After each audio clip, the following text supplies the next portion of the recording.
Find three different irrational numbers between the rational numbers this and this. इन दोनों numbers के बीच में हमें तीन डिफरेंट इरेशनल नंबर्स फाइंड करने हैं। देखो, इसके लिए आपको ये समझना ज़रूरी है कि इरेशनल नंबर होते कैसे हैं। सो माय डियर, जब भी हम किसी डेसिमल एक्सपेंशन को इस तरह से लिखें कि वो नॉन टर्मिनेटिंग नॉन रिकरिंग हो, तो वो इरेशनल नंबर्स होते हैं।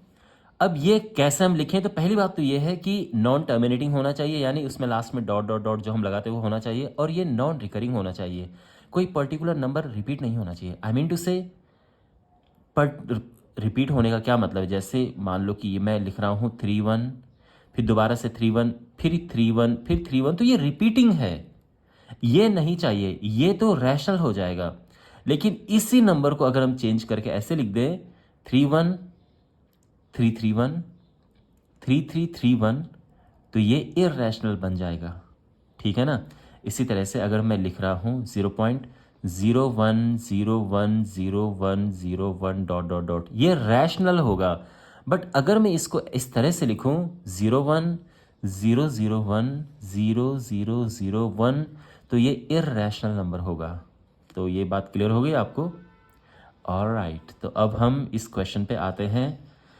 तो सबसे पहली बात तो ये है कि इसको हमने कन्वर्ट करना है डेसिमल्स में। तो 5/7 ये क्या होता है, तो 0.7 7 49, 49 एक आया, 10 1, और फिर ये 30 7 28, और ऐसे मतलब ये ऐसे ही आएगा। 9/11 ये क्या होगा, 0.90 हो गया, 88 201, इतना इनफ है। ठीक है, यहाँ भी इतना इनफ है। अब वैसे इसके आगे भी है, लेकिन इतने से हमारा काम बन जाएगा। अब इनके बीच में आप 3 नंबर लिखो। इनके बीच में 3 नंबर क्या होंगे, देखो ये 0.71 है, 0.81 है, कोई मुश्किल काम नहीं होना चाहिए। तो एक नंबर 0.72 है, 0.73 है, एंड 0.74 है। ठीक है, और भी हैं, फिलहाल ये हमने ले लिए हैं, लेकिन यहाँ पे छोड़ेंगे नहीं हम इन्हें। हमें इस तरह से कन्वर्ट करना है, क्योंकि हमें तो इरेशनल नंबर लिखना है ना। तो ये हो जाएगा, देखो 72722 722 7 डॉट डॉट डॉट, ऐसे यहाँ पे 73 733 733 7 dot dot dot, 74 744 744 7 dot dot dot, और ये हमारे आंसर हैं। ओके, और ध्यान रखना, आप भी समझ गए होंगे कि बहुत सारे नंबर्स हम लिख सकते हैं। तो ऐसा नहीं कि अगर कोई और स्टूडेंट कुछ और आंसर निकाले तो आप ये कहो कि सर ये तो गलत है, इसका आंसर कुछ और है।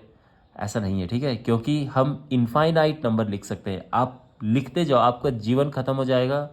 100 साल से ज़्यादा आप जियो, आई विश दैट 100 साल तक आप ये लिखते जाओगे तो ये नंबर ख़त्म नहीं होंगे। ये इतने होते हैं, मतलब इनफाइनाइट नंबर्स हैं। किन्हीं भी दो नंबर्स, कोई भी दो नंबर, आप कितने भी पास के नंबर ले लो, उनके बीच में इनफाइनाइट इरेशनल नंबर या फिर इनफाइनाइट रैशनल नंबर्स होते हैं। ओके, तो आप भी समझ सकते हैं कि अगर हम 0.75 करें तो भी होगा, 75121221222, बस इसी तरह से तो लिखना है हमें, कितने भी लिख सकते हैं हम। ठीक है, तो ये है, आई होप आपको समझ आया होगा।